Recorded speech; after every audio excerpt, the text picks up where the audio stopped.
If you've been wanting to start a farm stand, but you keep getting stuck on this one thing, that you don't own land, you don't have any acreage, maybe you're renting, maybe you're in an HOA that won't let you put a stand in your yard. I want to walk you through exactly how you can still do this, because the truth is that having a farm stand has very little to do with how much land you own and has a lot to do with whether you've got simply a spot and a product. So stick around by the end, because you're going to know exactly what kind of spot works, even if all you have is a porch, and what to sell even if you're not growing a single thing for yourself. So let's start with the biggest misconception with this. Everybody hears the term farm stand, and then they begin to picture just acres and acres of tomatoes with a big red barn behind it. And it's not what you need. It's not the requirement with any of this. So what you actually need is a spot. And that's it. Maybe it's your front porch. Maybe it's a dresser or a repurposed cabinet by your front door. Maybe your HOA won't let you set anything up at your own house, and that's incredibly frustrating. So there are some ways around it. You can offer a pickup location somewhere else where it's legal. You can partner with a neighbor who does have the space and then split what you sell with them there. We have people in our own Facebook group doing exactly the same thing. There's no acreage, there's no farm, and they still continue to sell every single week. Because what you need is a spot where people can safely stop, and something that's worth stopping for, your product. That's it. That's the whole requirement. So if you're not outgrowing produce, what can you actually sell? Here's the thing that most people miss. You don't have to make everything yourself.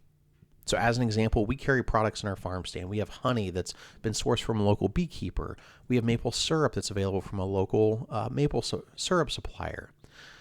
There are things that are already in your area that you can carry, and you can carry those as an affiliate item on consignment, where you offer a display and just set it up. But you got to make sure that it's legal in your state and in your area, especially selling somebody else's product. And simply a brief call to the local health department or food safety office really kind of clears that up. So once you stop thinking of a farm stand as something I personally grow, think about it as something that I curate for my customer. And the problem of having no land suddenly disappears. If you want the toolkit and you want the worksheets and the practice exercises that we use, take a look at the farm stand toolkit in the link in the description below. I think you might find it helpful.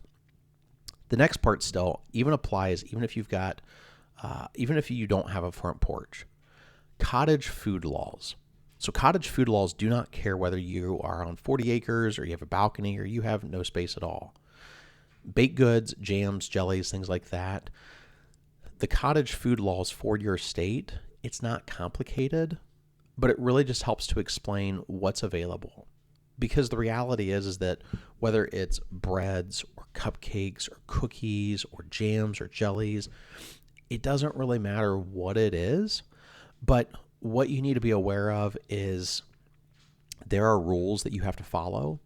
And inside of your state, that's going to change. Every state's going to be different. We give you a few more tips and tricks inside of our book, How to Start a Farm Stand, that you can find, again, in the description below, that goes into that a little bit more on what cottage food laws look like. What are some labeling requirements? What are some other products to actually pick that would be helpful? How do you find customers? All of that and more is available in our book. I think you might be able to find that helpful in the link below. But here's what I want you to know and actually do this week. So not plan a whole business. Just pick one product in one spot, even if that spot's your own front porch and that product is something you already know how to make. That's it. That's the test. You're going to learn more from 1 weekend of trying rather than a whole month of planning, because procrastination can really get the best of us. Remember that you don't need to have a large amount of space to sell items from your home. You simply need a plan and a vision. If you're not sure what that looks like, take a look at this video here.